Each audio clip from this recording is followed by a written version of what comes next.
Jason Alexander, welcome back to the project. Nice to see you again, sir. Wonderful to see you too. Let me begin by making this observation. You are an audaciously talented man. You're a great actor, of course. You're a wonderful singer. You're an award-winning magician.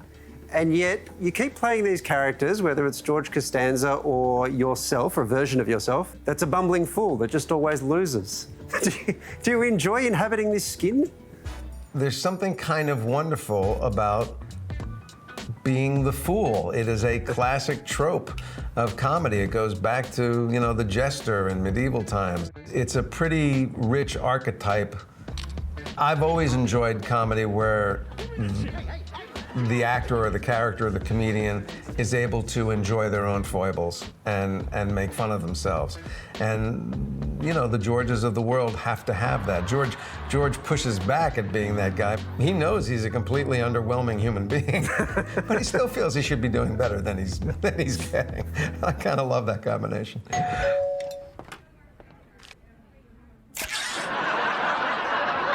No problema. Congratulations on finding a use for canned laughter in this day and age. What is it about canned laughter that, like, people think everything's canned laughter? We have a live studio audience for this show and people will often just say or assume that it's canned laughter. Why is it that people don't seem to be able to tell?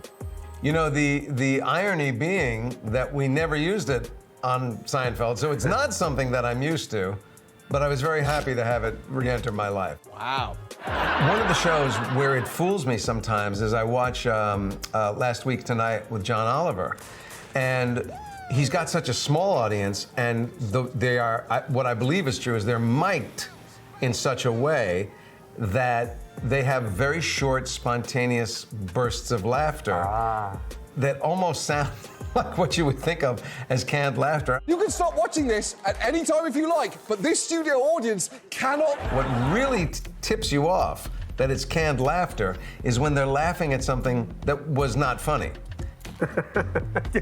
I see. There's something subjective in that that's a little worrying. Are there any other theatrical devices that you would like just to have in your life?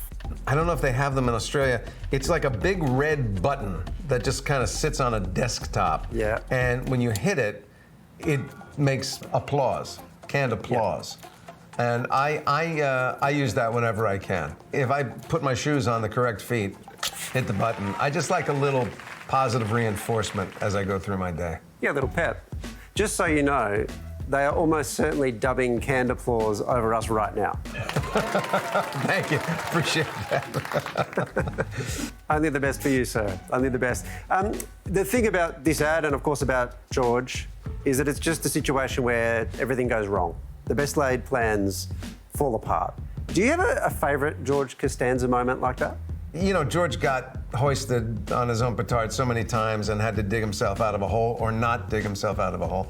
But the one that I remember so clearly, because I thought it was so brilliant, was in an episode where George was working at the publishing company and he was having sexual relationships in his office with the cleaning woman. And he got caught. If you're writing that scene and you're going, okay, I got this guy, George Constanza, what happens next? Well, what would he say? He could say, no, that's a lie, I've never done that. He could say, what could he say? Whatever you imagine, it wouldn't be what they came up with. Is that wrong? Should I not have done that? Because if anyone had said anything to me at all when I first started here that sort of thing was frowned upon. That is the most brilliant try to save your own behind that I could have ever imagined. And when I first saw that script and I saw that that's the approach they found, that was a big insight into who that character was for me. And it was really very helpful for me understanding how the mind of George Constanza works. What a choice, because I'd almost forgotten about that. And as soon as you start telling that story, I remember that line. Yeah, it was a very, Jerry and Larry were writing a kind of a comedy that was very new. It had a different shape, it had a different sound, it had a different music. It was focused on different kinds of stories and different kinds of characters.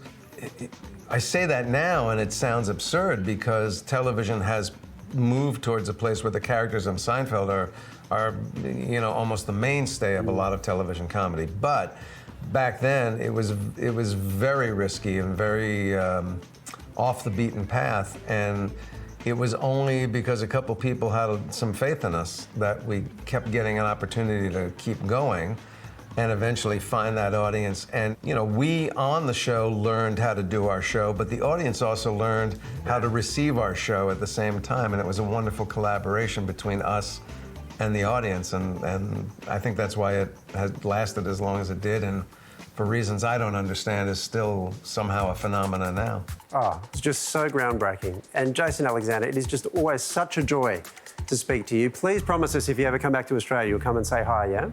You betcha. Especially if you bring me an Uber Eats cup. I'll be right there. Oh, will you be the Uber delivery guy? I'll drive on the wrong side of the road and I will deliver it to you. And I will give you a very generous tip, sir. Thank you, appreciate it. Great, what a joy. Also, great interview, Waleed. Well done. It's yes, I love it. I love it.